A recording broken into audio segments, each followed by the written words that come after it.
all, thanks, Gordon, for those kind words. Gordon was also a tremendous public servant, one of the very best infantries I've done. So, a great High Commissioner of the United Kingdom, and I don't hesitate to say this, the last great Premier of British Columbia.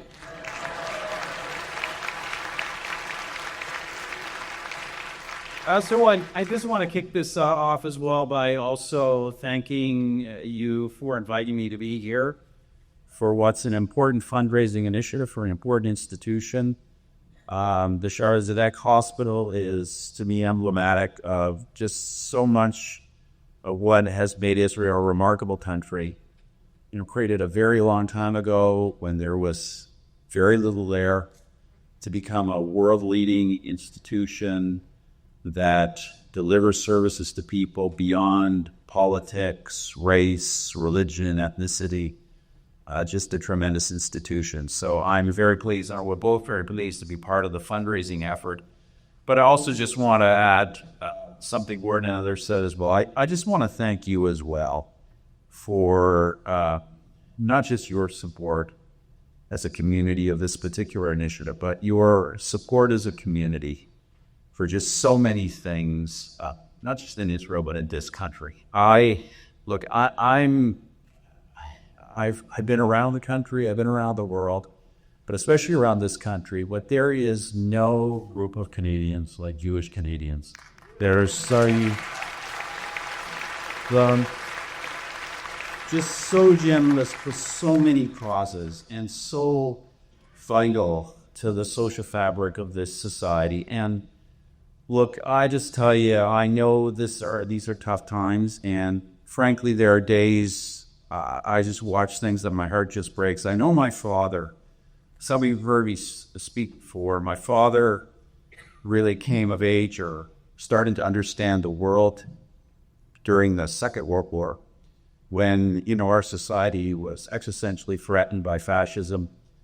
And, you know, one of the consequences of that is he grew up just as a very determined opponent of anti-Semitism way back, you know, in a period where, you know, we're talking 40s, 50s, where some of these things were expressed openly. He was very vocal in opposing that. And frankly, he is just turning over in his grave, watching some of what is happening today.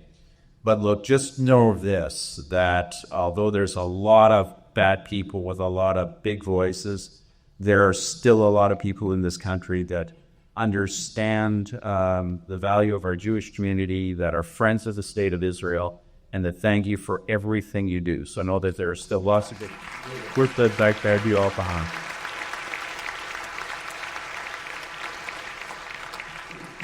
Now I'll let you moderate, Gordon.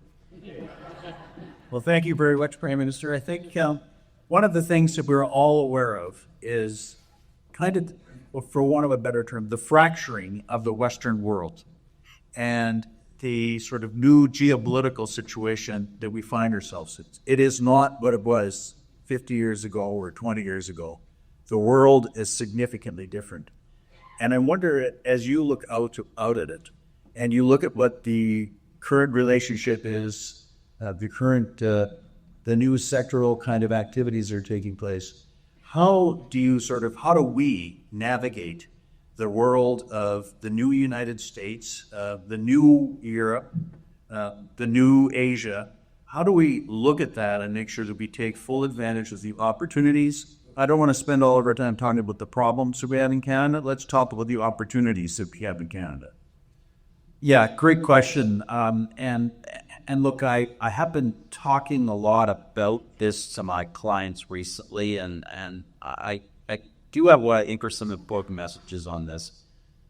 You will often hear it said that what we're seeing in the world is the movement of the world from a unipolar American-led order to a multipolar order.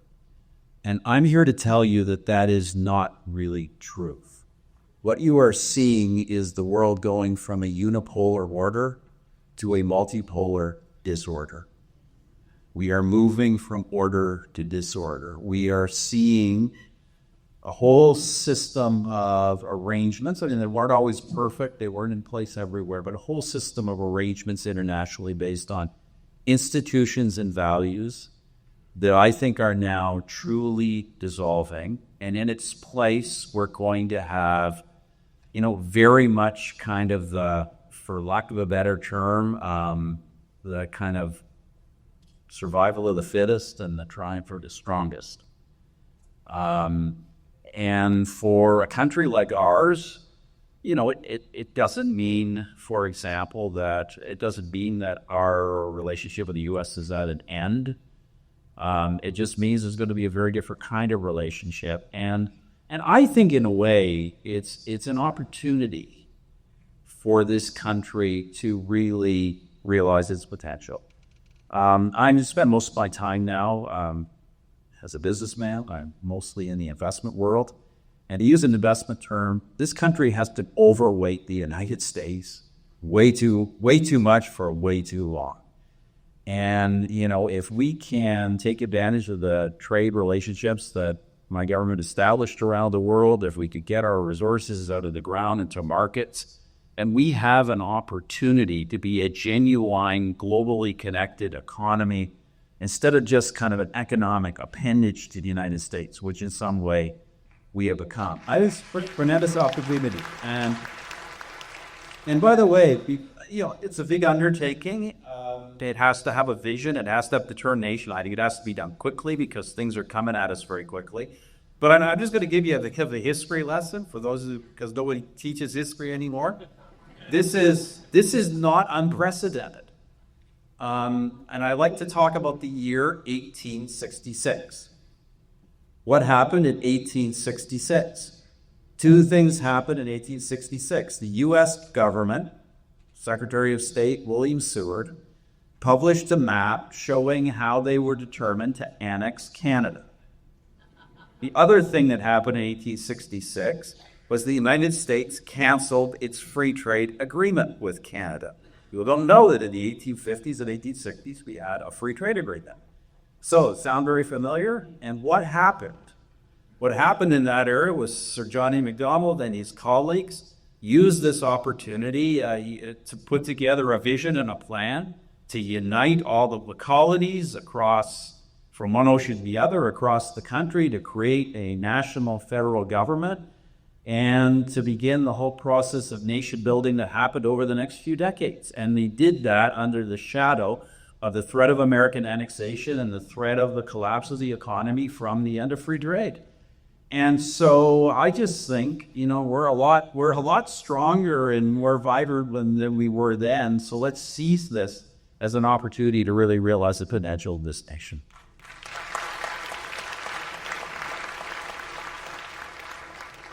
In 1867, the Americans bought Alaska, and so we really thought we were surrounded at that time. Correct. Absolutely. Alaska was the Breland of its era. Sorry. So we're sitting here in a world that obviously we have to build new relationships, but we have to build a strong economy as well. And we have to think nationally, not just regionally, but nationally as well. And I'm wondering, Prime Minister, are there steps that you think we need to take to overcome our own our self-imposed impediments on our economy? Because it seems to me without a strong economy, there's an awful lot that we talk about that we're never going to be able to do. Yeah, look, I think, and we have every reason as Canadians, I tell this American audiences, to be mad at Donald Trump. We're in a trade war, apparently, with Donald Trump. Like, I don't know what we did to get ourselves in this trade war. I don't know what we did to Mr. Trump or the United States that has caused us to be a target of his wrath. But the reality is that all of our economic challenges, in fact, hardly any of our economic challenges to date are actually because of Mr. Trump. Most of them are, they self-impose restrictions on our own development. As I go around the world, look, I can tell you right now, especially when you're talking about resources, resources are not the only thing we have, but it's a big, big comparative advantage. We're the country that has an unlimited range of natural resources in a rule of law environment far removed from conflict zones. Do you know how rare that is in the world when it comes to vital resources? And that's what we have. And we're not getting them out of ground, and we're not getting them around the world. And the reason for that has nothing to do with Donald Trump. And the biggest impediment I find in my business, and I know, any premier would find a prime minister, is it's not that people don't want to invest in this. Everyone wants to invest in us. Everyone wants to invest. They want to buy our products, but they don't believe we're going to do it. So let's just get it done.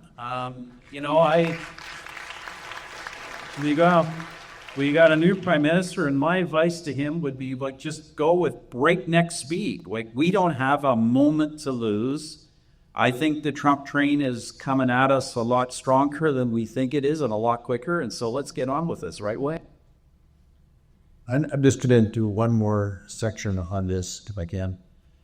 It's hard for us to think of this.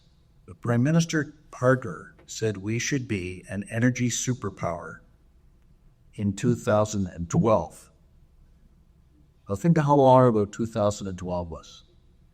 If we're going to take advantage of our energy, of our mineral resources, our forest resources, of our agriculture resources, we have to act quickly.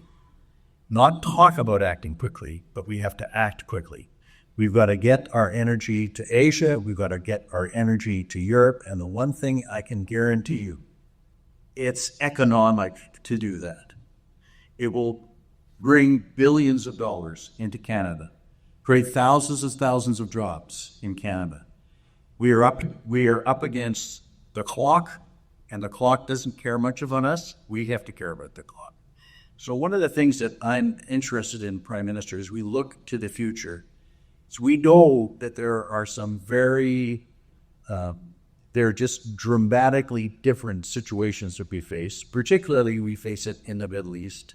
We watch as the propaganda world that we face is kind of overwhelming to people. It's frightening to people. It creates a new environment in where we're living. And I just wonder, are there ways that you think we can undermine that sort of propaganda push, which is not based on facts? It's almost always based on fear. It's based on division, not on unity.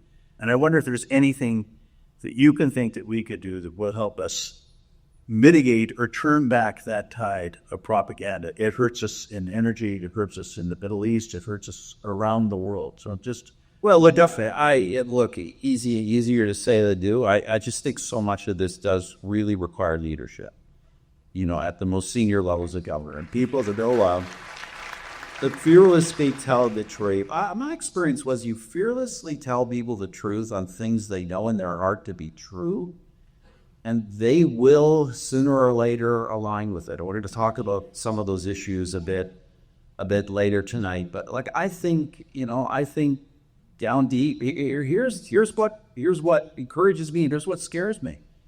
Let's talk about what scares me first. I say you've got a great opportunity to really become a globally connected economy. We talk about breaking down provincial barriers, reaching out to other nations, getting our resources everywhere. But look, I was just talking to a senior Trump official, and he told me the United States, the president, does not believe Canada will do this. They don't believe we'll do it. And so, that's our challenge. There's that skepticism. We've got to get it done. But we've also there's so many issues, and we just got to tell people the truth. One of them has been, big challenge has been on the whole issue of climate change. Climate change is a really tough problem. But, people going around the world, including senior people in our own country, saying that you could force an energy transition when the economics actually aren't there. That's just not true. It's just not true. Climate change may be a serious issue, but you can't tap that unless you have the technological and economic means to do so. And simply trying to shut down economic activity in your country isn't going to work, and no one's going to follow your lead. So, I say it's just a matter of, getting up and telling the people the truth and telling it forcefully. I always found that was the most effective thing. As when you talk about that, it seems to me that one of the challenges, it goes back to the propaganda challenge we have, but it's also sort of the executive challenge that we face. it's all very well to say it'd be nice for this to happen, but unless you have a plan to get it to happen, it's not going to make too much difference. So I look at the world that we live in today. So, for example, you'll hear the debate about whether Iran's nuclear program was destroyed or was it not destroyed. I'm sitting here in Vancouver. I can't tell whether it was destroyed or not destroyed. Well, poor Harbeck, I don't know who to go to find out whether it was destroyed or not destroyed. And I wonder what first of all, what's your analysis of that situation, number one, and number two, what are the next steps we could take? We shouldn't have it be something that happens and then we forget about it. And well, I think there's follow through, there's executive action that has to follow as well. But I'm interested more. Yeah, look, I'll give you my take on that, and I don't purport to be an expert on this, although I've, read a fair bit about it and watched what happened. I don't think there's any doubt. I don't think we can know for sure whether the program was, quote, obliterated, as President Trump said. But I think we can know for pretty darn sure that it looks pretty substantially hollowed out. A good number, for a fact, a good number of the people leading the program were eliminated. A lot of the infrastructure was eliminated. But here's the more important thing we know, that not only was it set back considerably, but the United States and Israel sent a real message that if we see it again, we're going to do the same thing again. So, and here's the other thing people to remember about all this. You remember before this, all these people running around, this is a dangerous escalation that's going to lead to World War III. What did it lead to?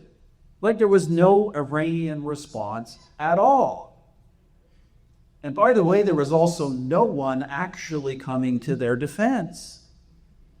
If you do the right thing and you do it forcefully, especially if you're in the United States and you have the means, you got to do it.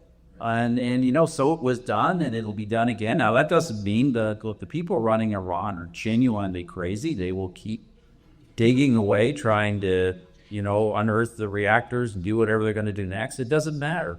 Well, the message has been sent. We can take you out anytime, and we're going to do it. And the world is a lot better place in justice.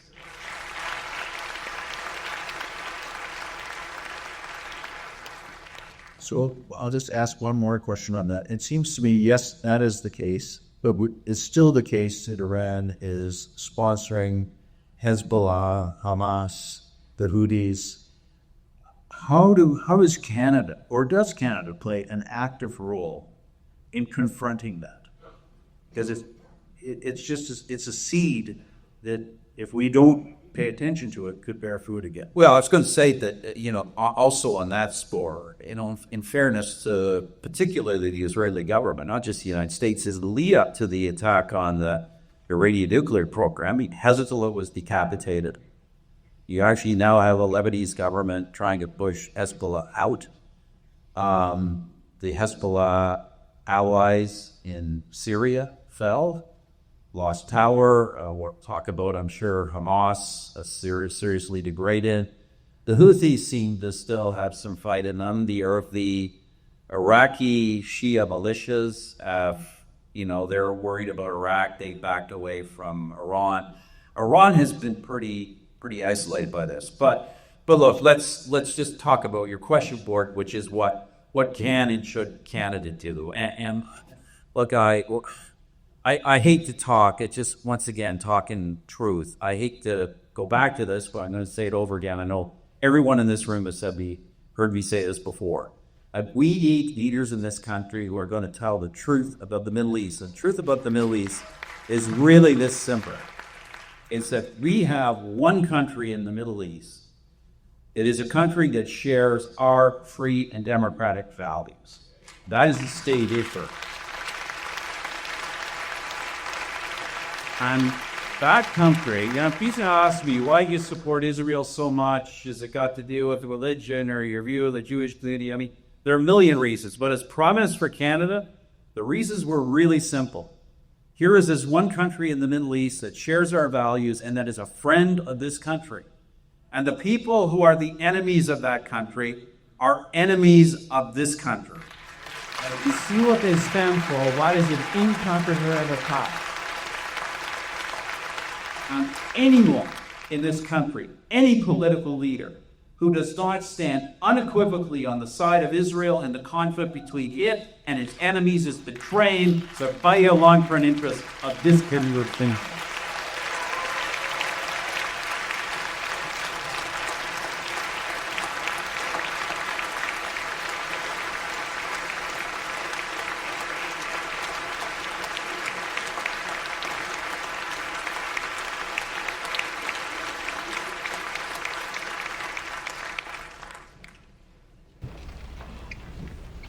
Well, that brings me to one question that I wanted to ask.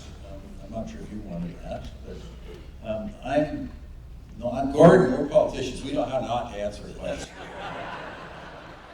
But we're not, we maybe not have to ask them too. So I was very upset, honestly, when the Prime Minister said that he would, albeit conditionally, but I think this was wrong to say he would recognize Palestine at the UN if they did things. My problem with that is the Palestinian Authority has never done one of the things that the Prime Minister said it was conditional upon, that was done. The second one is this. The only reason that we say that is because of October the 7th, and isn't that actually rewarding the terrorist act to begin? Yeah, You're not a politician, so you don't have to answer that. well, look, I will answer. I'm trying to give the new government a chance. It wasn't my choice, but I got to be honest with you. I think it's kind of an improvement. Anyway, I will look. I'll just say this is obviously extremely disappointing, and I do not understand the rationale. Obviously, the timing. I don't think it is. I think there have been, particularly the National Post, very eloquent about how this is in fact is the only interpretation you can put on it. It is in fact rewarding the events of October 7th and subsequent. But let me just say this: why it's really such a bad idea, independent of October 7th. First of all, I don't recall Canada or any country ever recognizing a state that didn't exist before. I mean, this is really extraordinary. But on top of that, who exactly are you recognizing? And the reality of the situation is this. I mean, it's not often said as loudly as it needs to be said. Forget about Hamas. There is no leadership among the Palestinian populations, including the PA, that actually unequivocally recognizes the right of a Jewish state to exist. And so, yeah, it's great to say, I favor, theoretically, a two-state solution. But the problem is this other state would be a state that does not support a two-state solution. You'd actually be moving farther away from that objective. And I think the unfortunate reality for not just our government, but for many of these other Western governments that are trying to push in this direction and push Israel in this direction, is that we'll have the opposite effect. The Israeli government, given the prospect of international recognition of a state that will be dedicated to its destruction, the Israeli government is going to take more steps to make the formation of such a state extremely difficult, if not impossible, because they have to. And that's going to be the result. And so I think this is just entirely counterproductive. And as I say, I just find it mind-boggling. Look, you'd want to advance this cause. The way you advance this cause is tell the Palestinian Authority to actually go to the negotiating table and provide a proposal for a two-state solution, which they have not done.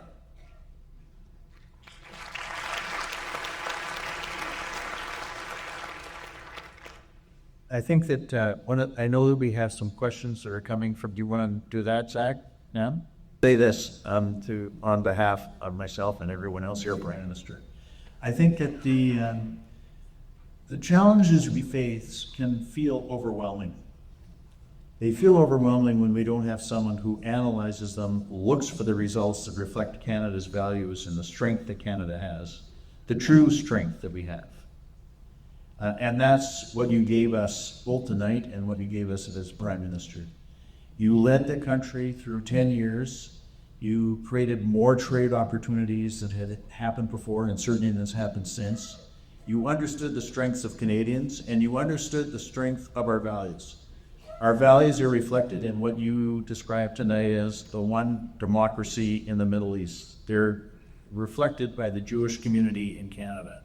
And on behalf of all the people here, I want to say to you, thank you very much for your contribution. Thank you for your leadership. And thank you for being true to Canadian values. We have appreciated it.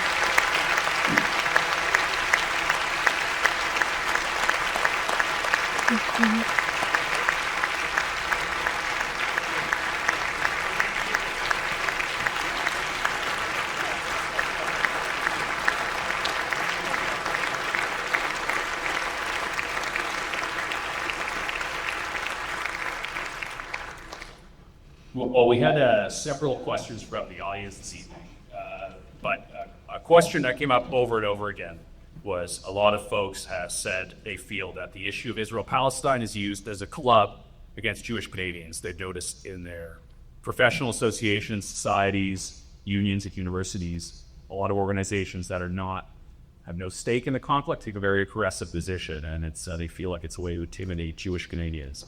A lot of folks were asking for your advice or just to share some feedback on this.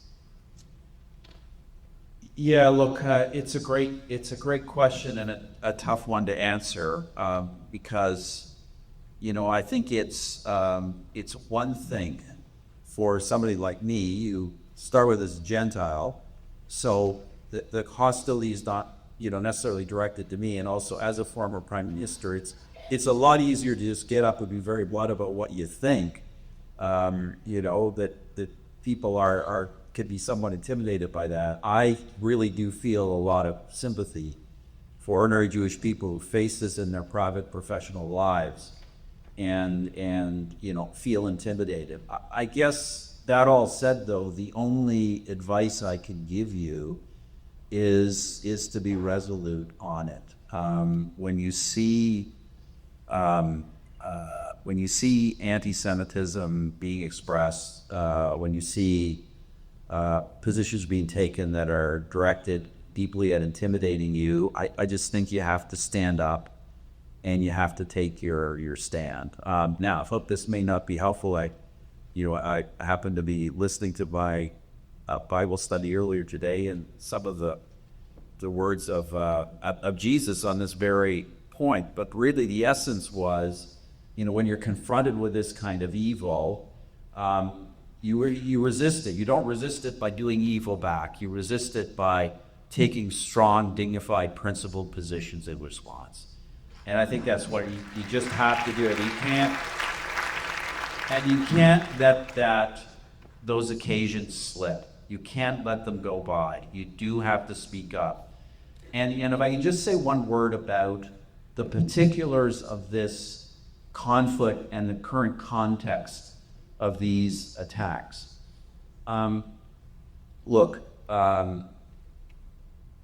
Somebody, but the media would always complain when I was in office that, Harper says anything against any policy of the government of Israel is anti-Semitic. No, I never said such things. And, you don't have to, as a Jew or as a supporter of Israel, you don't have to agree with necessarily with everything about the war objectives or the war conduct of the government of Israel. You certainly don't have to agree with all of the policies of the government of Israel.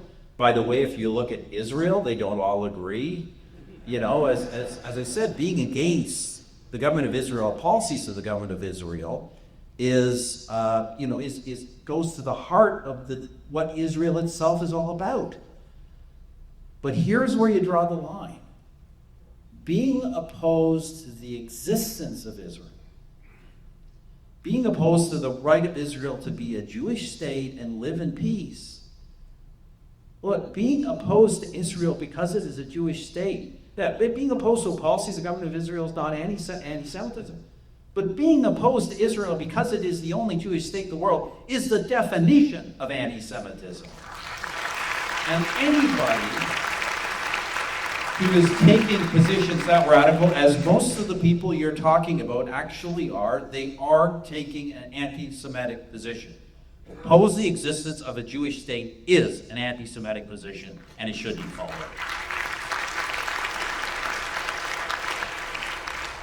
Wonderful. And I'll never forget when you were prime minister and you made the connection that the way Israel is singled out on the international stage and held to a double standard is similar how Jews around the world have historically been singled out and also held to a double standard.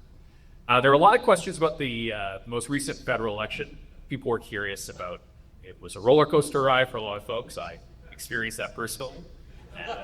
Since you're here, they just love your perspective. I'm sure that question.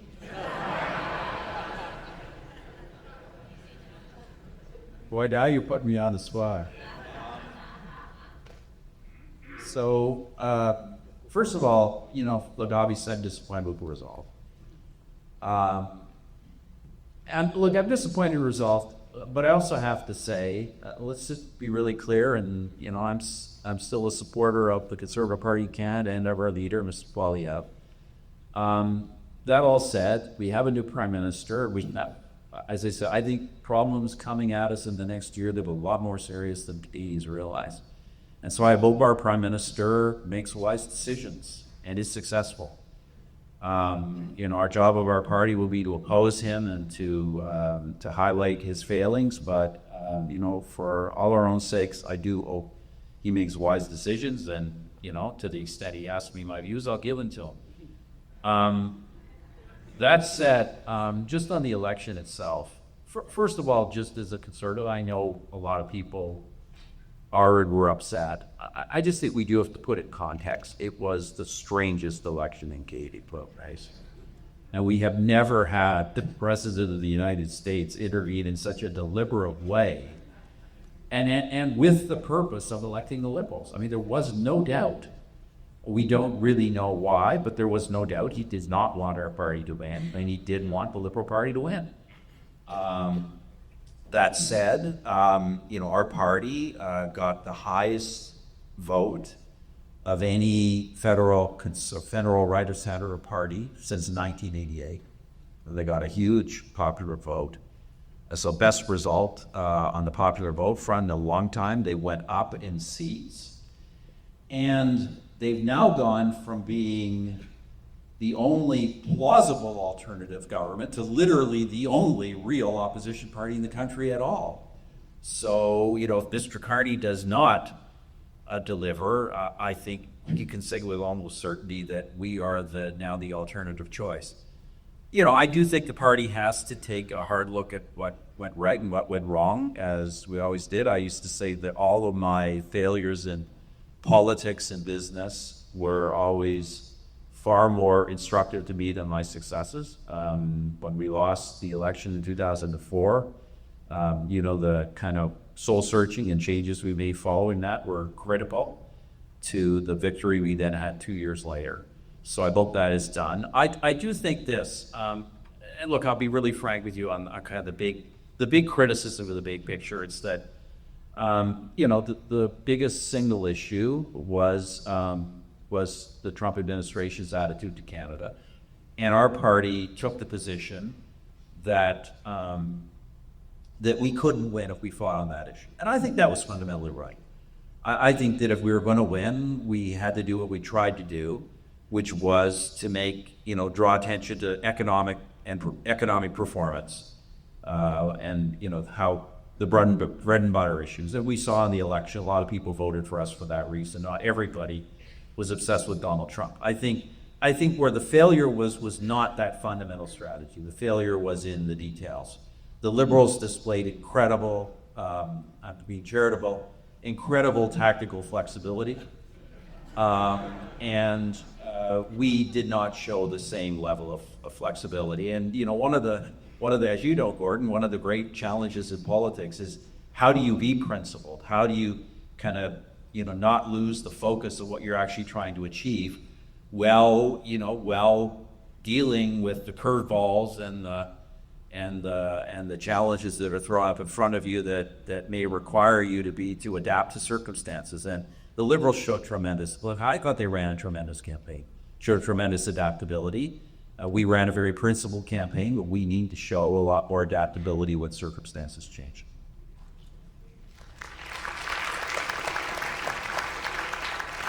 I'm just going to say one thing in response to that. Now, the first thing is this, Zach, you're the right age, you should run again. You don't eliminate it first.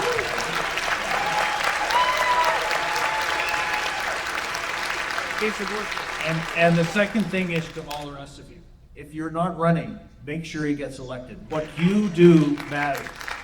And I think too often because someone else is making those decisions, let's us make the decisions. Let's ask people to join us. Let's get Zach elected, and let's get the government that you want, not that you're given. Maybe just to elaborate on that, was Gala was just one guy, like, in that election, how many close ridings there were? Like, a few thousand votes around the country could have totally changed the results. It is amazing how much individual action really matters in changing things.